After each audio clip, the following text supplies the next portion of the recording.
Foxborough, Massachusetts. A nice place to visit unless you happen to be the Los Angeles Raiders. For the Silver and Black, a trip to New England has been about as much fun as an overnight stay at the Bates Motel. The Raiders have never won in Foxborough and haven't earned a victory of any kind in Massachusetts since 1969. In fact, the Patriots are the only team in the NFL to hold a winning edge in their all-time series with the Raiders. But history lessons aren't all that concern Los Angeles at the moment. Quarterback Mark Wilson has been pressed into service due to an injury to starter Jim Plunkett. Wilson will try to generate an attack that has been struggling in recent weeks. The Raiders have lost 2 games in a row by decisive margins, and their defense, led by All-Pro Howie Long, who is himself a native of Massachusetts, hope to rebound. In their last 2 defeats, the Raiders allowed an un-Raider-like 70 points. There are 2 offensive weapons the Patriots will be relying upon against L.A. One is second-year running back Craig James, who leads the team in rushing. While James teams with Tony Collins to form the core of New England's running game, quarterback Tony Eason is the man who will try his luck against the Raiders' traditionally tough pass defense. A victory for New England would keep them in first place in the AFC East, while struggling Los Angeles must win to stay afloat in the Western Division. The previous records indicate the Patriots should win, but sometimes history has a way of not repeating itself. From Sullivan Stadium in Foxborough, it's the Raiders and Patriots in the NFL Game of the Week.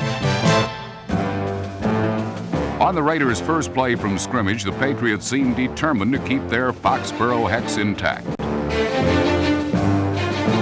Number 42, Ronnie Lippett, picked off Mark Wilson's toss, and within minutes, the Pats led 3-0 on Tony Franklin's field goal.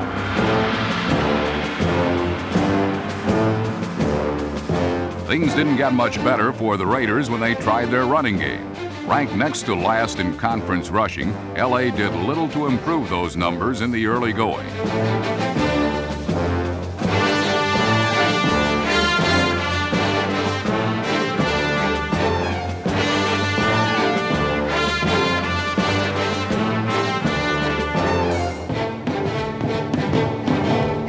With the offense sputtering, the Silver and Black defense literally took matters into its own hands and struck for the first of several key plays they would make in the game.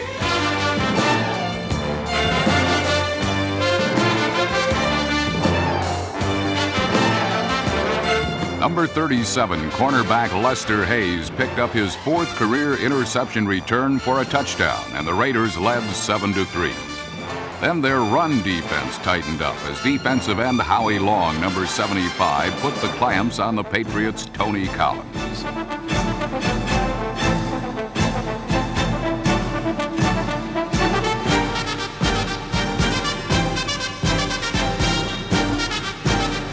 The rushing lanes appeared to be a bit congested, so Tony Eason decided to throw. His primary target was second-year wide receiver Irving Fryer, number 80.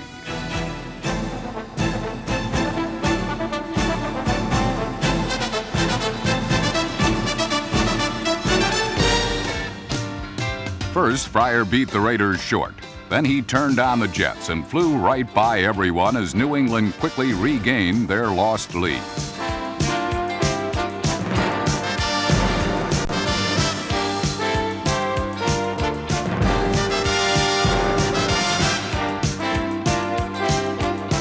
Fryer had been the top pick in last year's NFL draft, but 1984 had pretty much proven to be a lost season for the former Nebraska All-American. An injury had sidelined Irving, but now in '85, Mr. Fryer is ready to burn as he blazed a 40-yard touchdown trail through the Raiders' secondary late in period 1.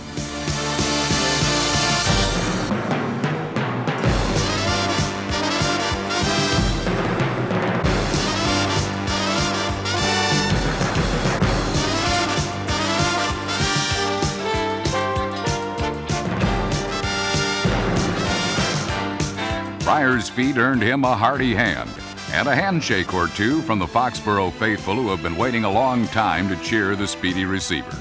The Patriots were back on top 10-7, and for now, their Massachusetts mastery over the Raiders appeared to be holding up quite well.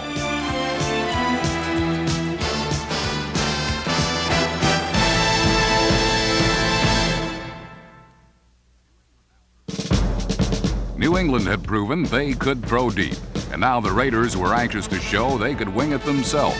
Quicker than you can say okie dokie, Mark Wilson completed his first touchdown pass of 1985.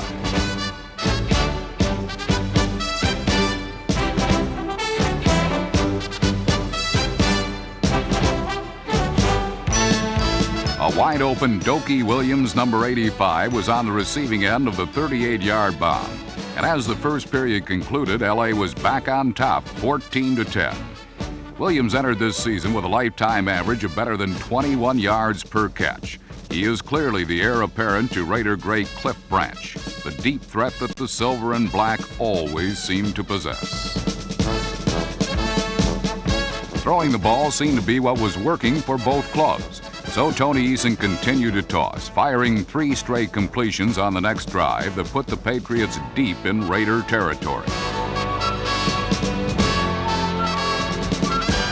Number 83, Cedric Jones, hauled in Eason's first throw. Then it was time for the Pats' all-time leading receiver, Stanley Morgan, number 86, to join in the pass-catching cavalcade.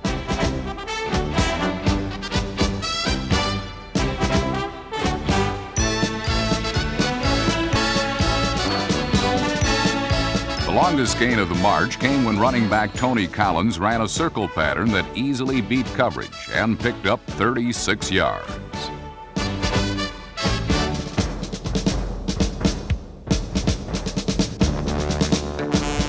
But from the 2, the Raiders held fast. So the Pats had to settle for Tony Franklin's second field goal of the game, narrowing the LA lead to a single point at 14-13.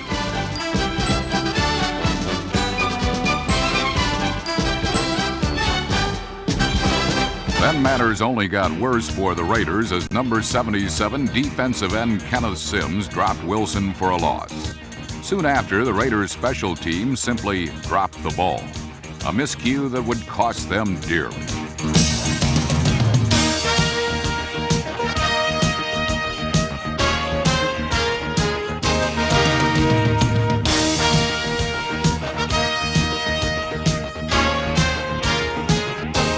Alert Andre Tippett, number 56, picked up punter Ray Guy's fumble and scooted in for an easy score.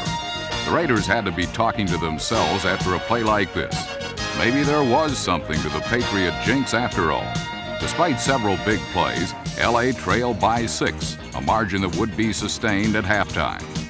Something else that would be sustained was the Patriot pass rush that kept Mark Wilson scrambling throughout the rest of the second quarter.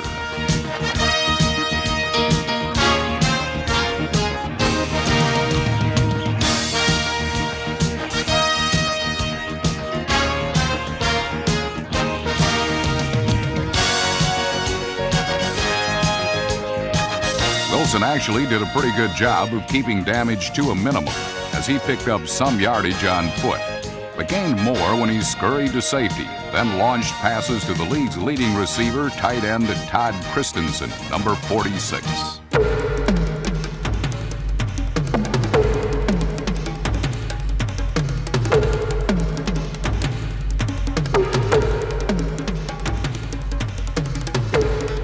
Christensen picked up 5 catches on the afternoon, 3 of them coming on the Raiders' final drive of the first half.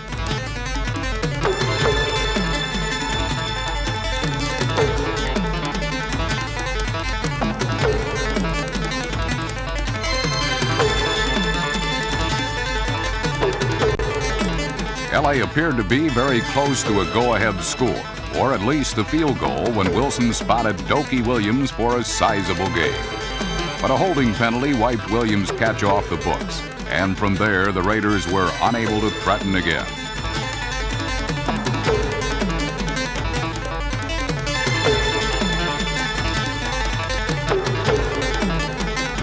LA had not played all that badly, and the Patriots, while ahead, had certainly not dominated. If the Raiders were to come back, they would have to do it with their trademark, the sudden strike, the big play. In the second half, Coach Tom Flory's squad would end the Foxborough Hex with a big play, all right, but such moments would come not from the passing game or an electrifying run, but from a defense that would cash in on every opportunity it got.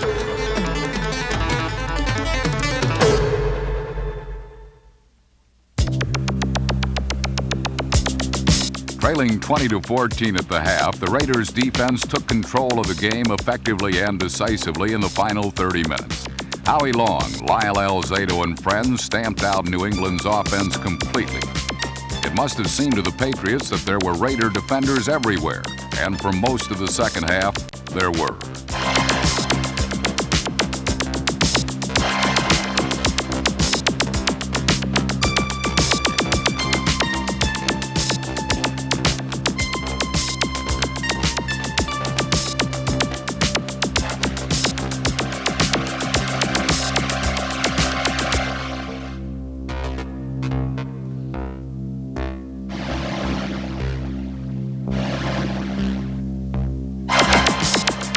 Mike Davis's near interception early in the third quarter was only the tip of the iceberg.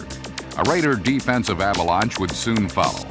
Offensively, Los Angeles was looking for leadership from quarterback Mark Wilson, and the former Brigham Young All-American responded by nailing Dokey Williams down the sideline for 55 yards.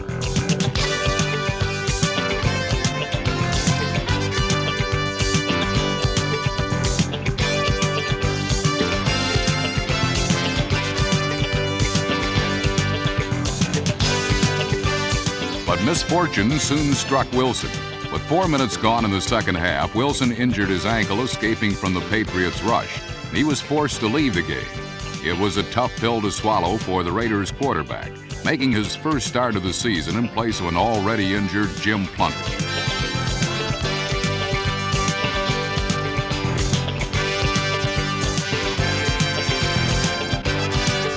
Next on the depth chart was rookie Rusty Hilger, the Raiders' sixth-round draft choice, and a young man with no experience in an NFL regular season game.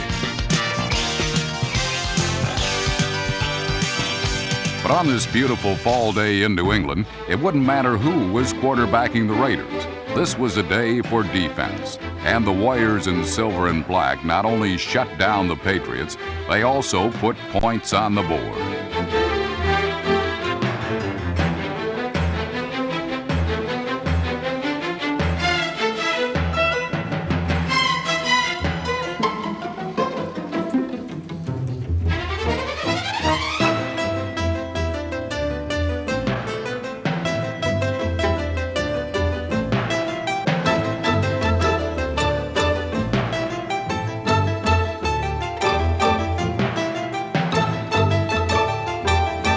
Lyle Alzado's fumble recovery in the end zone late in the third quarter put the Raiders ahead 21-20. It was a lead the Raiders would never relinquish.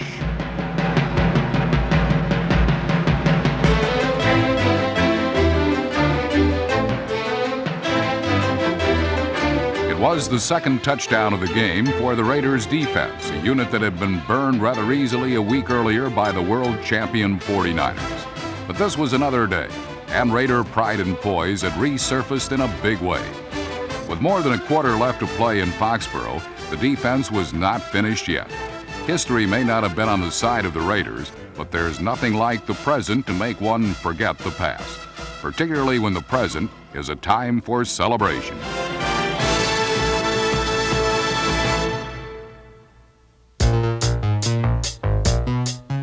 The score was Los Angeles 21, New England 20. It was still the third quarter, plenty of time for the Patriots' offense to do some damage. Not today, however. The major damage inflicted in this game was done by the Raiders' defense.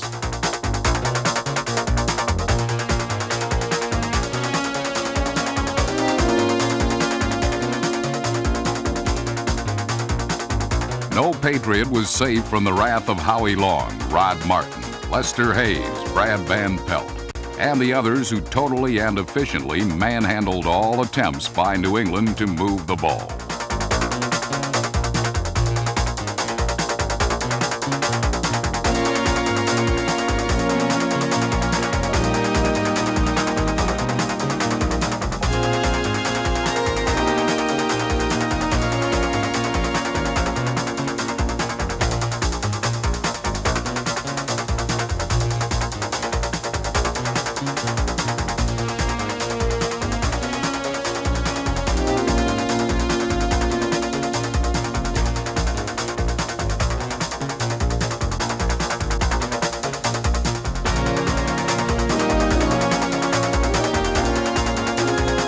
Patriots did not penetrate into Raider territory until late in the fourth quarter, when the outcome had already been decided. They were constantly forced to punt from deep in their own territory. And when they did, they were hurt by the returns of the Raiders' Fulton Walker, number 41.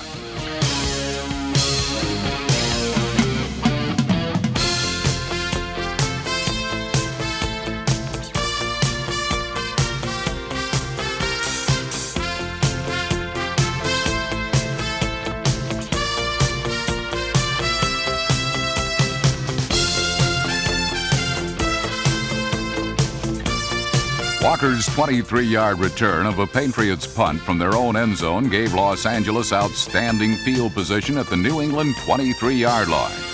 The Raider defense had dominated, but the score midway through the final period was still 21-20.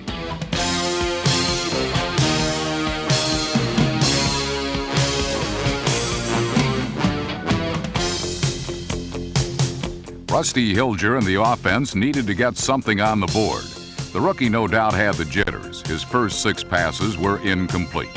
With that in mind, the Raiders ran 4 straight times, 3 by Marcus Allen, number 32.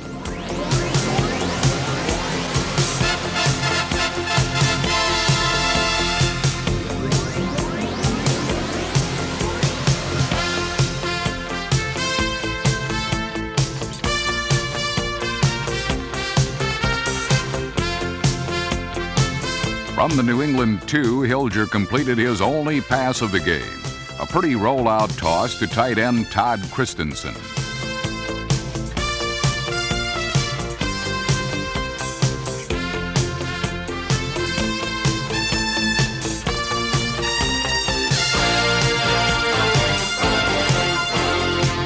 The Raiders had increased their advantage to 28-20 with the first offensive touchdown of the game since the opening period. It wouldn't be long before their defense once again got into the end zone. New England's next possession ended abruptly when Los Angeles defensive back Sam Seal, number 43, picked off Tony Eason's pass and raced 38 yards for the score.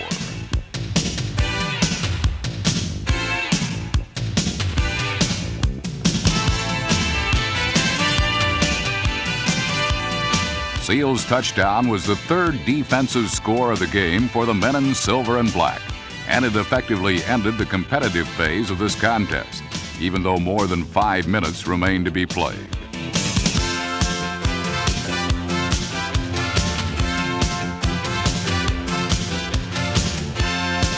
The Patriots were a thoroughly beaten team.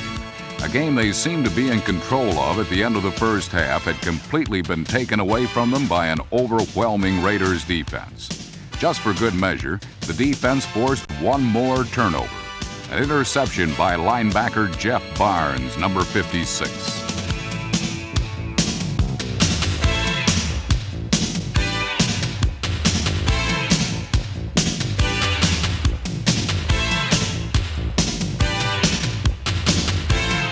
The second half at Foxborough had been Raider football at its best, highlighted by overpowering defense, physical intimidation, and opportunistic play. The Pride and Poise boys, shaken by the 49ers a week before, had something to prove against New England. And they did it in typical Raider fashion. Nothing fancy, just play harder and tougher than your opponent.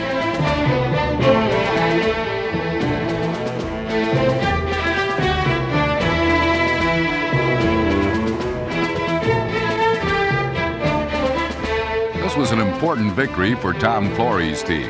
In the NFL's most competitive division, the AFC West, a loss would have dropped the Raiders to 1-3 and into last place.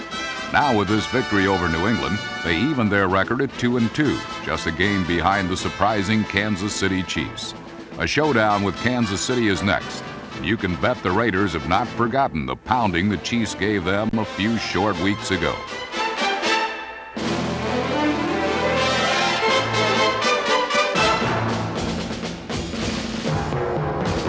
On this day, however, the Raiders finally put to rest the Foxborough Hex. Their first victory ever against the Patriots at Sullivan Stadium was earned by the defense. The final from Foxborough, the Raiders 35, the Patriots 20.